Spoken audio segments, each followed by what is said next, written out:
Il est temps de vous présenter mon partenaire principal de cette aventure. Évidemment, je vais vous parler du voilier l'Espace du Souffle. Et donc, on va faire une petite visite. Allez monter à bord. Ici, vous êtes dans le cockpit. C'est un bateau au cockpit central, c'est-à-dire que le cockpit n'est pas à l'arrière du bateau, mais au milieu du bateau. Et puis le poste principal, c'est le poste de bar. Donc à ce poste, vous avez tous mes instruments qui sont là et qui m'aident à savoir d'où vient le vent, à quelle force, à quelle vitesse va le bateau, combien il y a de profondeur, la direction à suivre en fonction de ce que j'ai préparé à la table à cartes en bas qu'on visitera tout à l'heure. Et là donc, c'est la barre qui permet d'aller à tribord, c'est à droite, à bâbord à gauche, et ça se tourne comme un volant. Ces petits ustensiles bien pratiques, ça s'appelle des winches. Ça permet de démultiplier la force pour border les écoutes. Border, c'est tirer, et choquer, c'est relâcher. Donc ici, vous avez les winches pour le génois, les voiles d'avant. Et puis ma deuxième petite voile qui s'appelle la trinquette, c'est sur ces winches-là que je la contrôle. Quand le vent vient de bâbord, je contrôle à tribord, et quand le vent vient de tribord, je contrôle à bâbord. Et puis une fois que j'ai fini, il faut bien ranger la manivelle parce qu'il ne faut pas qu'elle tombe dans l'eau. Et donc, elle est là la manivelle. Ça, c'était la table à winch. Et sur la table à winch, on a des taquets là qui permettent de contrôler l'écoute de grands voiles ici. Donc rouge à bâbord évidemment, vert à tribord. C'est comme ça qu'on repère sur le bateau. Et puis il y a aussi une autre voile qui est la misaine, qui est à l'avant. Et là, je contrôle toujours sur ma table à winch, bâbord ici et tribord là. C'est un système qui permet de contrôler à la fois le placement de la baume et aussi la traction de la baume verticale pour tendre ou détendre la voile.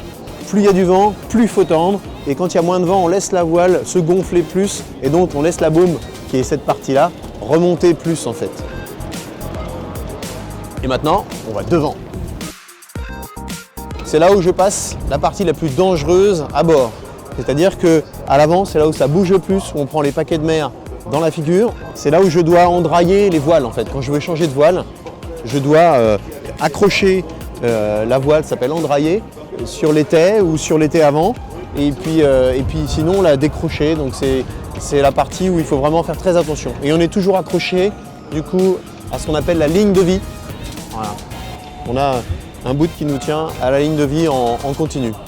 Et maintenant, je vous propose d'aller à l'intérieur.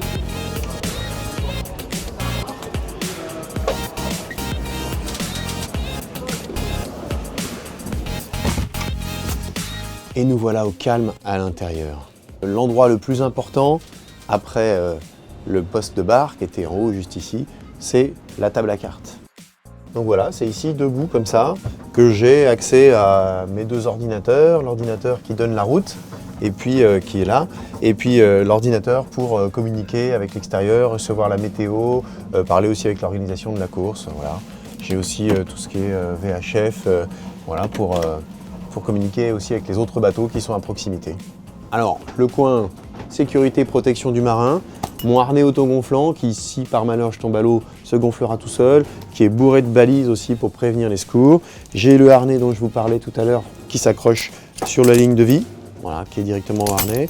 Les vêtements de mer pour être protégé contre les paquets de mer, la pluie. Et puis évidemment de quoi aussi éclairer s'il faut. Le deuxième endroit le plus important, c'est ici, la cuisine. Parce que la nourriture à bord, c'est ce qui va me donner mon énergie et donc c'est le plus important. J'ai un petit four que je ne vais pas trop utiliser, mais les plaques de gaz, ça c'est sûr. Et puis, moi, par rapport aux autres, je vais faire la vaisselle à l'eau douce et chaude. Gros avantage.